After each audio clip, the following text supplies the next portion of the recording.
She had it all. She wanted love. She found betrayal. Stay with us. The twist will ruin you. Subscribe. Nothing is what it seems. Marlon came from old money, the kind that didn't shout but whispered through generations, through carved wood panelling and heirloom china, through boarding schools and family lawyers. She had grown up surrounded by etiquette, by you must and you never. Her mother had taught her how to set a table for 16 without looking at a guidebook. Her father, now long buried in the family mausoleum, used to say that women in their lineage didn't just marry, they consolidated, and she had done exactly that. Robert was everything her family could have hoped for. Tall, well-spoken, immaculately dressed. A man of law and discretion. His handshake could quiet a room. His calm presence could sway a jury. He didn't come from money, not like hers, but he had spent his entire life learning the language of privilege, and he spoke it fluently. When they married, it was considered a triumph, the perfect blend of lineage and merit. They didn't just host dinner parties. They orchestrated evenings, candlelit affairs, where the finest wines were served in silence and no one ever raised their voice. Their home was a Georgian estate just outside the city, surrounded by tall hedges and old sycamores. The house had belonged to her grandparents, then her parents. It bore the weight of decades. Creased leather chairs in the library, tapestries brought back from Europe, crystal so delicate it rang like a bell when touched. The hallway smelled faintly of cedar and memory. Every corner held a story, but none that belonged to her. On the surface, everything was flawless. A woman like Marlon should have wanted for nothing. But you know how that goes, don't you? Sometimes the most gilded cages are the quietest. The ones where you forget the sound of your own footsteps, because you're too busy walking the path expected of you. Robert didn't raise his voice, he didn't cheat, he wasn't cruel, but he also hadn't looked at her, really looked at her, in years. He spoke to her the way one might address a capable house manager, polite, brief, disengaged. His compliments were scheduled like oil changes, birthdays, anniversaries, charity galas. He showed up, stood beside her in photographs, and then disappeared again, into work, into his study, into himself. They still shared a bed, but not a body. She couldn't remember the last time he reached for her in the dark. And maybe that's the part we don't talk about enough, how neglect doesn't always look like violence. Sometimes it's silence, the absence of warmth, the absence of touch. Marlon had everything and nothing. The house was hers, but it felt like a museum curated by ghosts. The dinners were lavish, but she dined alone, emotionally at least. She still wore pearls. Still attended galas with her arm looped through his.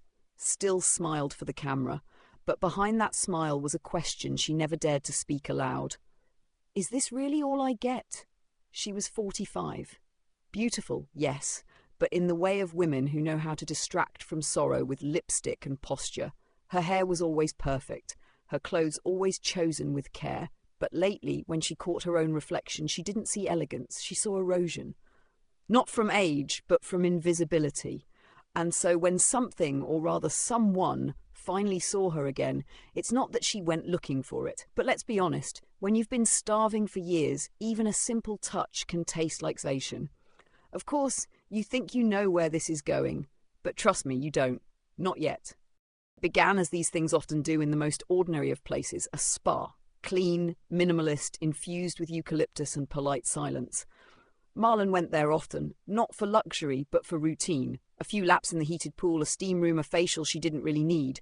It was the only place where no one asked her to host, to pose, to perform. She could just be, or at least pretend she knew how. And then one day, he appeared. Theo. He was younger, noticeably. But not in that careless, self-absorbed way youth sometimes is. No, Theo had that impossible mixture. Charm without arrogance, presence without effort. His skin was sun-warmed, his smile just a little too familiar for someone she'd never met before. And when he looked at her, really looked, something shifted.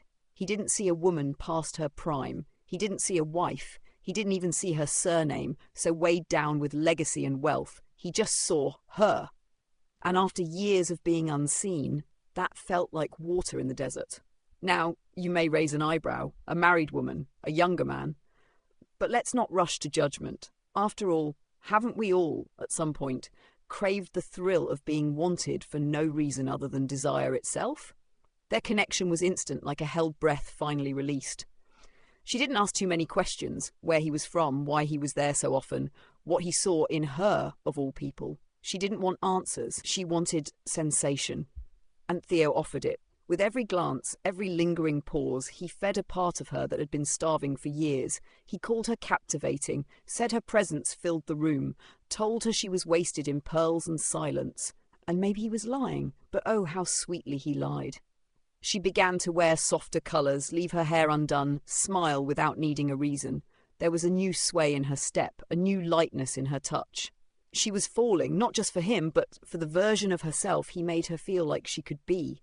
They met again and again, sometimes in the cafe by the pool, sometimes in the quiet corners of the sauna. Their meetings were never planned, yet always perfect. He never asked for anything, at least not directly, but she gave freely. Luxurious gifts, little indulgences, weekends at discreet hotels far from town. It wasn't about the money, it was about being needed. And now, you may wonder, was she being reckless? Was she being used? Perhaps. But in those moments she didn't care. She felt 17 and eternal all at once.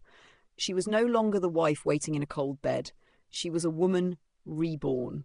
Of course you're sensing it already, aren't you? The twist, the sharp turn just ahead.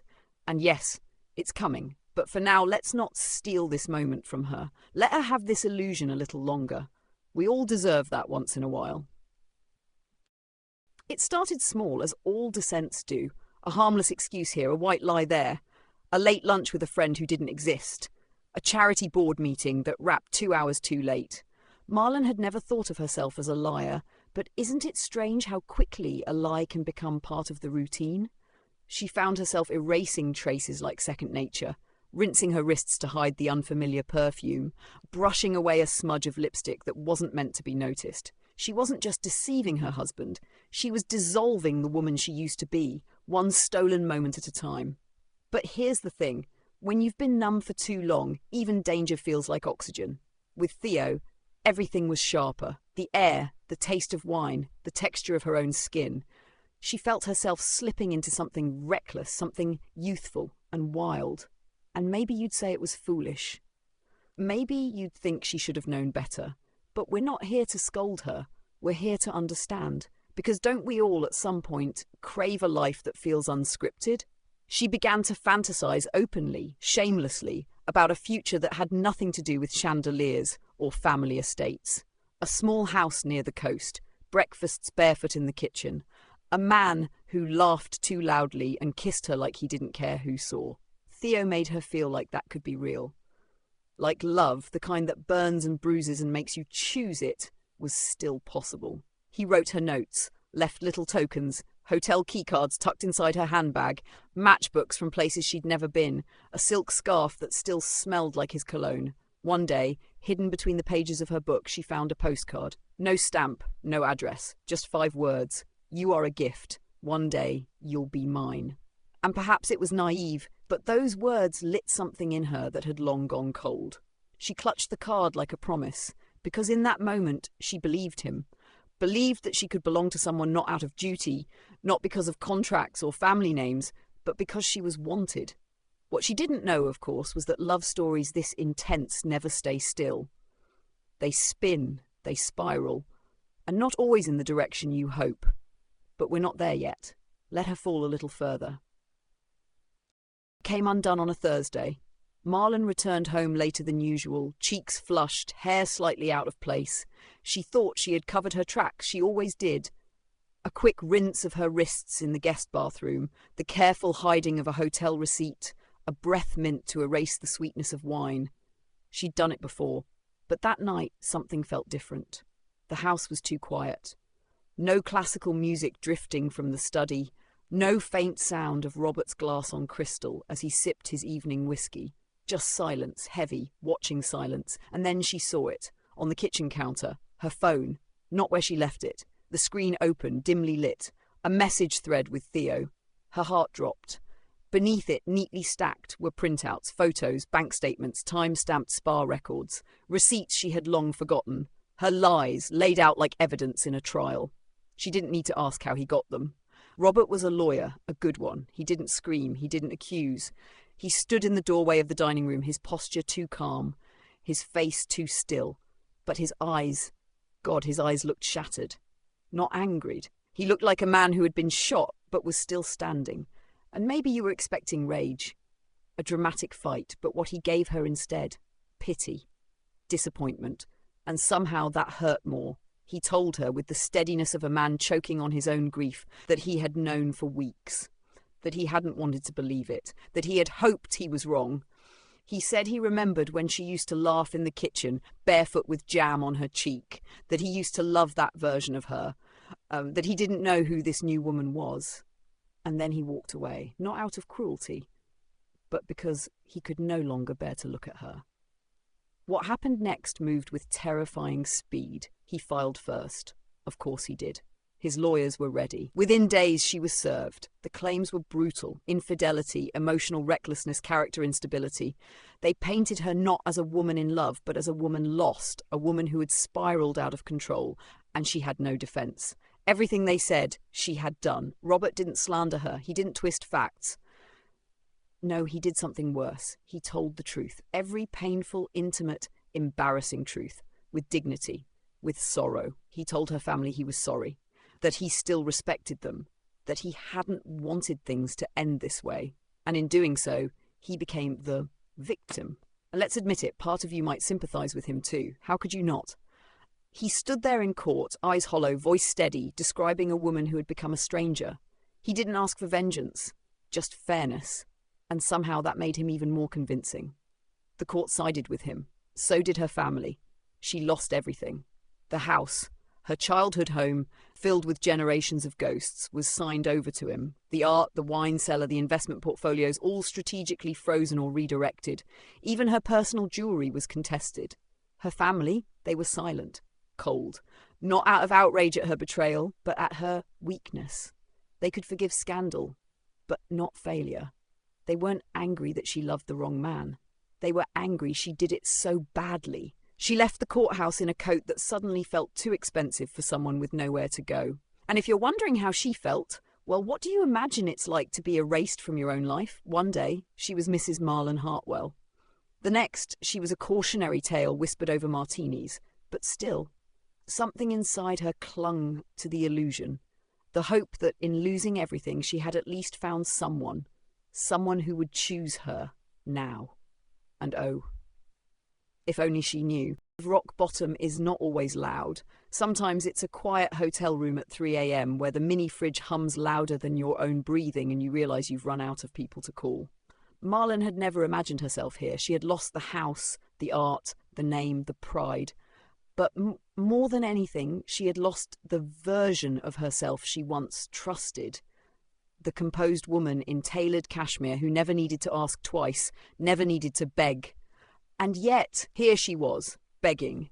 She wrote Robert letters, long and careful, in ink smudged by her thumbs, not for love, not even for forgiveness, just to be heard. She left voicemails, calm at first, then trembling, apologising, pleading, not for marriage, not for another chance, just for the house, the one her mother had grown up in, the one where her father had taught her to ride a bike on the gravel path. She told herself it wasn't about possession, it was about memory. Robert never responded. Not a word, not a call, not even a forwarded envelope returned unopened. And that, perhaps, was the cruelest mercy. Because silence doesn't just hurt. It erases. She drifted for days, walking the same blocks, eating only when her hands shook. Shame clung to her like a second skin. But in that hollowed-out space, a new thought began to bloom. Reckless, irrational, and yet intoxicating. Maybe all of this was meant to be. Maybe the fall had a purpose. Maybe she wasn't being punished. Maybe she was being redirected, taken away from a life of cold dinners and practiced smiles and placed, finally, into the arms of someone who saw her, someone who had whispered that she was a gift, someone who had looked at her like a woman, not a legacy. Theo. The name itself felt warm on her tongue. And so she did what women in love do when they've been brought to their knees. She got up. She showered slowly, like she was washing off her old self. She dried her hair with care, applied makeup with the precision of ritual. She chose a light-coloured dress, soft, hopeful, the opposite of mourning. She wanted to look like the woman he had fallen for. Not the version chewed up by courtrooms and pity. Her hands trembled as she buttoned the back, not from fear but from the fragile, foolish thrill of possibility. She believed it, you know. She really did. She believed he would open the door and smile, tell her he'd been waiting, that the pain, the loss, the humiliation, all of it, was the price she had to pay to finally arrive where she belonged. And if you think she was a fool, well, maybe. But don't we all reach for something when the world stops holding us? She wasn't chasing romance anymore. She was chasing salvation. But what she found, let's just say it wasn't what she packed her heart for. The parking lot was nearly empty, except for one lone car glowing silver beneath the dim overhead lights. The spa was quiet, too quiet. No evening staff at the desk, no soft music drifting from the treatment rooms, just the steady hum of filtered air and Marlon's heels tapping gently against the polished floor. She had rehearsed what she'd say on the way there, a soft smile, maybe an apology for the silence between them. She imagined Theo's arms wrapping around her, warm and familiar, a breathless kiss, a promise to start over, together. That fantasy had carried her for days. But as she turned the corner, everything changed. She heard laughter, not loud, not raucous, gentle, intimate. Two voices, male, familiar. Her chest tightened but her feet kept moving, and then there it was. Beyond the glass wall, in the spa's private pool room, two men sat half submerged in the glowing blue water. Candles flickered at the edge of the tiles, casting gold across the surface. One of them, bare-shouldered, leaning against the wall with easy confidence, was Theo. The other was Robert. They looked relaxed, at peace, as if nothing in the world had ever hurt them. Theo was perched at the pool's edge, legs dangling in the water, head tilted as Robert pressed a slow, deliberate kiss against his neck. And it wasn't rushed. It wasn't secret. It was the kind of kiss that belonged to people who had kissed each other many times before. Marlon didn't breathe. Her hand clutched the strap of her bag like it was the only thing keeping her upright. She didn't speak. She didn't cry. She simply watched, too stunned to move, too hollow to feel. And then Theo turned. He saw her. And oh, dear listener, he smiled.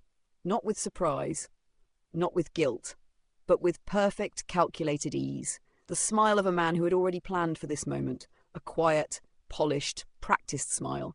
Like this had been the final act in a very long play. No words were exchanged. None were needed.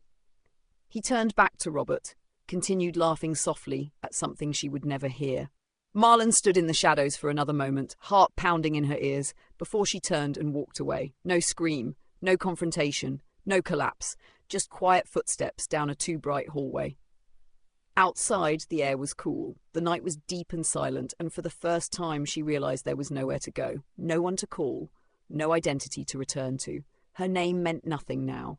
Her home belonged to someone else. Her body, once adored, was now just skin and sorrow. She didn't cry, she simply walked. And as the spa lights faded behind her, the sound of water, soft, rhythmic mocking, lingered in her ears like a lullaby for a life she would never get back. Some endings come with fire, others with ice. But hers came with candlelight and the soft splash of betrayal.